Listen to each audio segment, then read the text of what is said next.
Hola, ¿qué tal? Bienvenidas, bienvenidos a Ongi Etorriak.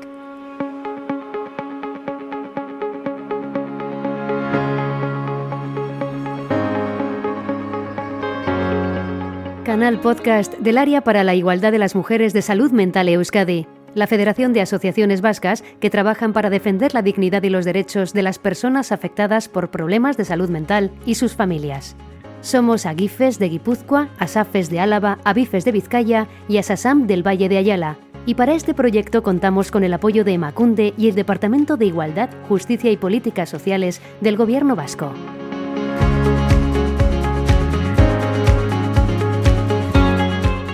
Empezamos un nuevo episodio de este canal podcast de Salud Mental Euskadi. Es una nueva herramienta de comunicación con la que queremos hacer llegar a la sociedad vasca el trabajo de las asociaciones que la conforman, pero sobre todo queremos cumplir con los objetivos que justifican su razón de ser: mejorar la calidad de vida de las personas con problemas de salud mental y sus familias y sensibilizar a la sociedad de la importancia de la salud mental.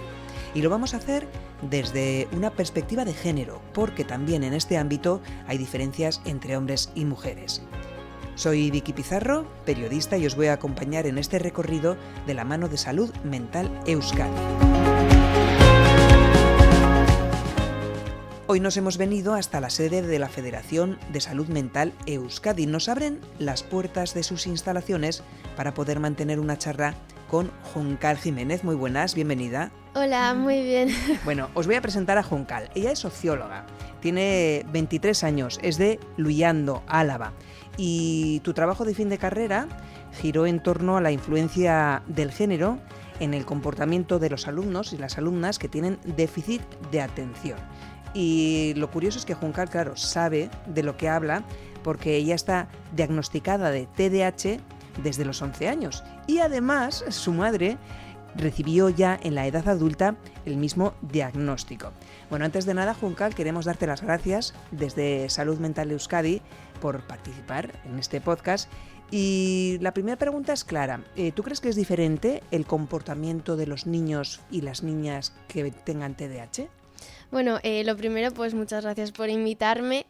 Y respondiendo a tu pregunta, yo creo que hay diferencias biológicas, pero sí es cierto que nuestro entorno, la sociedad en la que vivimos, marca mucho las diferencias de comportamientos entre niños y niñas, y eso incluye a niños y niñas que tengan algún tipo de trastorno o enfermedad mental. Y entonces en este caso yo creo que la respuesta claramente es sí, porque nada más ver cómo el entorno también recibe, ¿no? Esas diferencias cuando una niña rompe con esa idea de que las niñas tienen que ser más tranquilas, ¿no? Y entonces cuando una niña tiene TDAH se nota de una forma muy, muy clara y no rompe con esa normalidad. Y en el caso de los niños también hay una diferencia, ¿no? De ese nerviosismo, de esa soltura que deben de tener los niños, pero la crítica o la forma de ver de la sociedad es diferente, entonces se marcan diferencias. Vale, ¿podrías ponernos algún ejemplo, Juncal?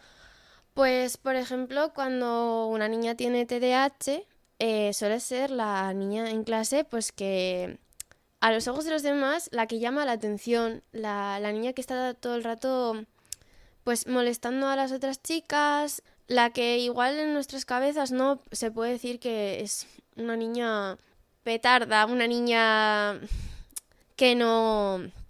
y que además luego en lo académico resalta porque las notas son más bajas, pero se puede ver que esa niña tiene una capacidad más, o sea, de sacar mejores notas. Y resalta más porque estamos acostumbrados a que las niñas saquen mejores notas que los niños, y es lo que se espera realmente de una niña. En cambio, con los niños podemos tolerar que la actitud sea como más bruta, que las notas sean más bajas, pero llega un punto en el que esos niños también son más como suelo decir yo siempre, el típico niño que no quieres con el que tus hijos se junten, porque es más bruto, igual pega más, tiene la mano más suelta. Y ahí hay pequeñas diferencias, que igual un niño que no tiene TDAH, esa hiperactividad, no controla mejor. ¿Y es cierto, Juncal, que hay menos diagnósticos de niñas con TDAH? Sí, hay menos. Sí es cierto que al final, al ser un niño, tienes más probabilidades de que te diagnostiquen por el tipo de prueba que se hace. Y normalmente se suele hacer más referencia o sea, se suele hacer más hincapié en lo que es la hiperactividad. Y como la mayoría de las niñas diagnosticadas son de TDA, sin esa hiperactividad, no resalta tanto. Sí es cierto que obviamente cuando se sigue un caso, ¿no? En la escuela se hace más caso también pues a la inatención, porque hay no solo la hiperactividad, pero sí es cierto que resalta más, y a la hora de diagnosticar a niños y niñas, los niños son más diagnosticados. Eso puede llevar a casos de mujeres que lleguen a la edad adulta sin un diagnóstico, ¿no? Efectivamente, como has mencionado antes en el caso de mi madre, sí. Hasta que no vimos un caso cercano de TDAH y mi madre vio que su actitud era la misma que ella, dijo, yo quiero ir a donde este chico, que este psiquiatra que te ha diagnosticado, y efectivamente hasta la edad adulta no se supo, y le preguntaron, oye, ¿tú tienes hijos o hijas? Porque esto es heredativo, esto viene de genética también. Y dijo, pues sí, y de ahí que yo supiese que también tenía TDAH. Yeah. ¿Cómo eras tú como niña con TDAH? Pues me llamaban Marimacho. Y eso es una de las cosas que también me ha ido dando en la cabeza, ¿no? Durante los años. Que sí, me acuerdo además que mi mamá me decía, esto no lo hace una niña, o sea, una dama, esto no es de señoritas. Y yo era muy, muy activa, y me decía mi madre, es que eres igual que yo. Y al final, pues esas son cosas y las notas bajas también. Y luego, en cambio, nos hicieron una prueba en el colegio, me acuerdo, y el resultado era que yo tenía un coeficiente intelectual más alto de la media. Y me acuerdo que el psiquiatra me dijo, mira, esto es como cuando el atleta, en su momento, cuando los equipos de fútbol que no han bajado de primera división, el Atleti, el Real Madrid y el Barça, esto es como si uno de los tres baja a tercera. Algo pasa. Ya. Ajá. Y dije, pues será, y comencé a medicarme y entonces mejoré. Bueno. Pero sí que antes tenía la mano muy suelta, me metieron a taekwondo, o sea, no sabían qué hacer conmigo. Uh-huh. Bueno, y una vez que recibes ese diagnóstico, inicias un tratamiento. ¿Y cómo has llevado esa patología? Pues, a ver, al principio era un poco difícil, porque siempre tenemos ese problema, ¿no? Yo creo que en general, de decir, me pasa algo. También fue alivio a la vez, porque sabes el qué, pero te choca. Y bueno, al final yo he estado medicándome desde los 11 años, tengo 23, pues 12 añitos he estado medicándome, y hasta este año no había rebajado la dosis, y ahora lo noto. Y sí es cierto que al final, cuando tú te medicas, también con tu madurez, yo toda la adolescencia la he pasado medicada, entonces también eso afecta a tus emociones, y el TDAH afecta mucho a la parte emocional. Entonces es como una batalla interior también, porque intentas que la gente no note que tienes dificultades, o porque a los ojos de los demás son como despistes tontos, pero a ti te da mucha impotencia. Entonces también la adolescencia, eso es una bomba a estallar. Yeah. ¿Y cómo gestionas tu hiperactividad?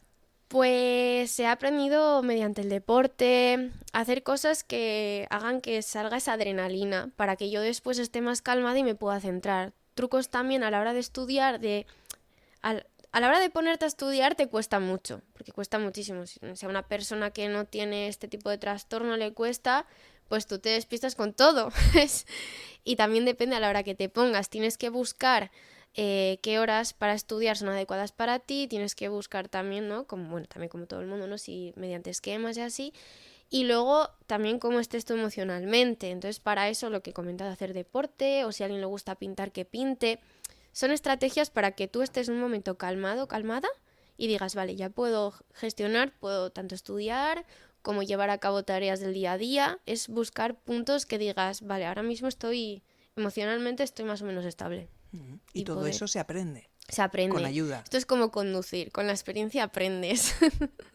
Sí. Y tampoco es fácil, porque también yo he tenido la suerte de que también he podido con mi fuerza de voluntad y pues por otras experiencias de la vida he aprendido a gestionar yo sola mis emociones.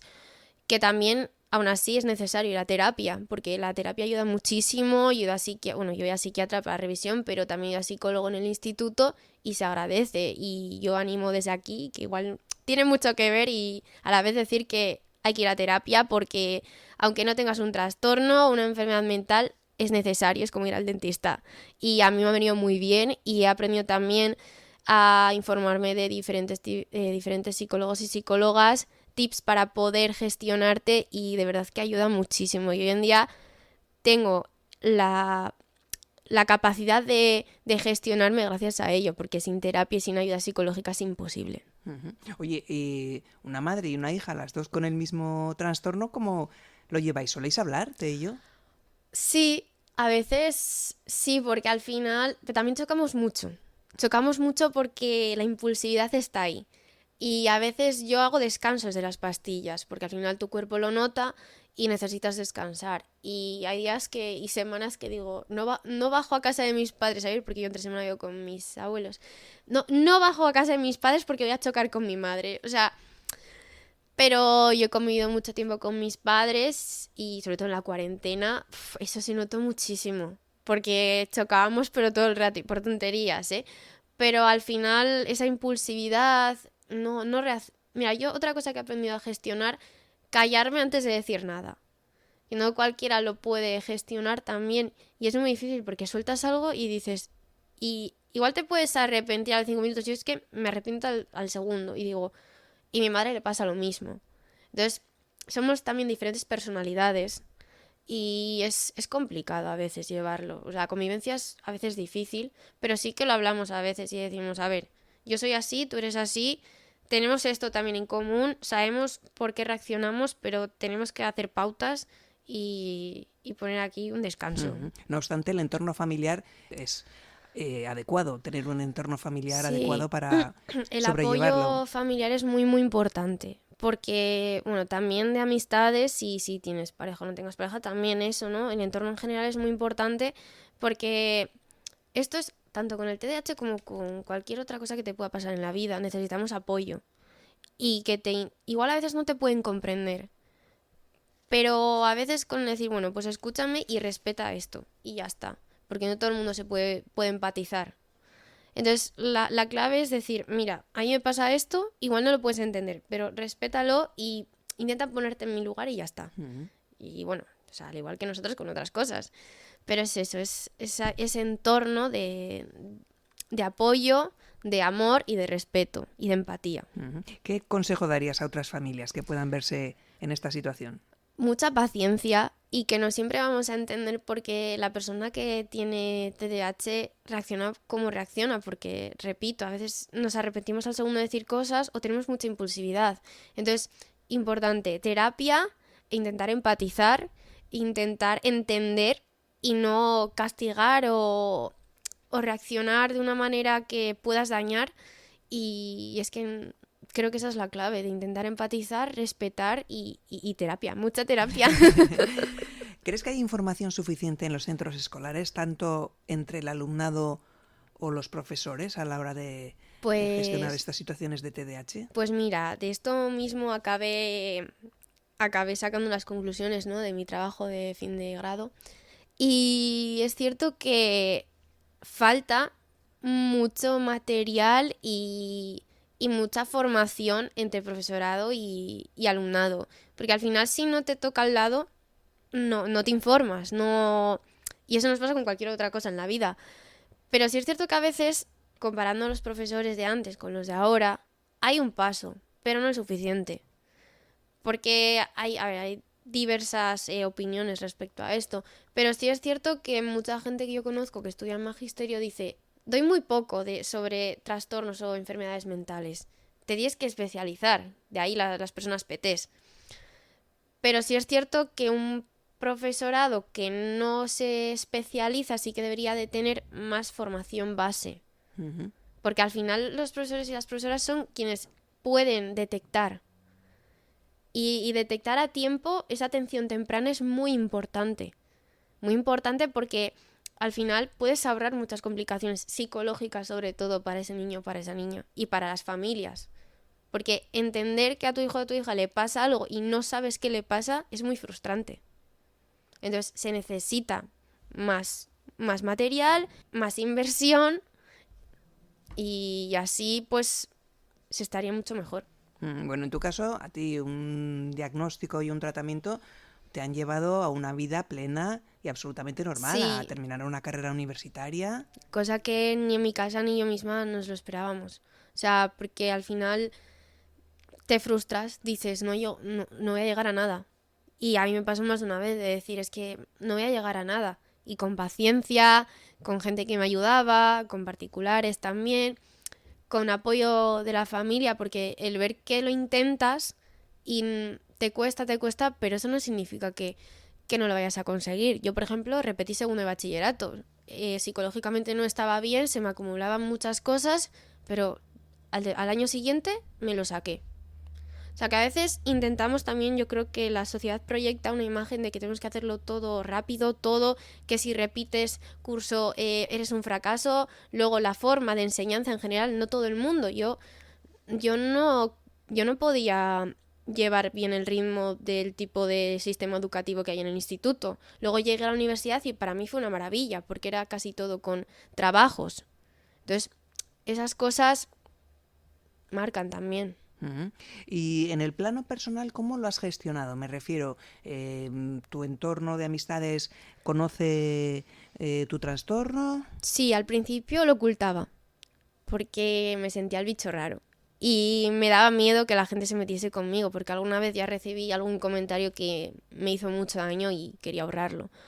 Pero luego te das cuenta que si las personas te quieren, lo van a aceptar y que no te tienes que sentir diferente, que al final tú eres tú con una personalidad y esa personalidad es, o sea, es que eres tú y tenga o no tenga algo, o sea, es que da igual.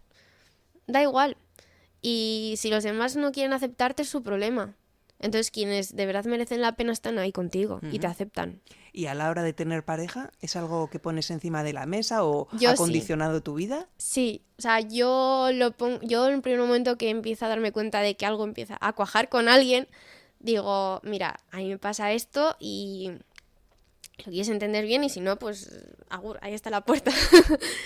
Pero nunca ha sido algo que haya condicionado una relación que yo haya tenido. Sí es cierto que emocionalmente soy una bomba a punto de estallar muchas veces y ahí sí que se requiere paciencia. Actualmente tengo una pareja que, gracias a la vida, sí que tiene muchísima paciencia y bueno, pues me ha ayudado. Además, las personas, ¿no?, que quieren estar contigo y te apoyan, te ayudan mucho. Y yo he aprendido de mi relación actual a gestionar mis emociones y a decir, ostras, Juncal, puedes dañar a alguien diciendo estos comentarios aunque no los pienses. Y he aprendido con práctica, mucha práctica, a callarme cuando puedo hacer daño.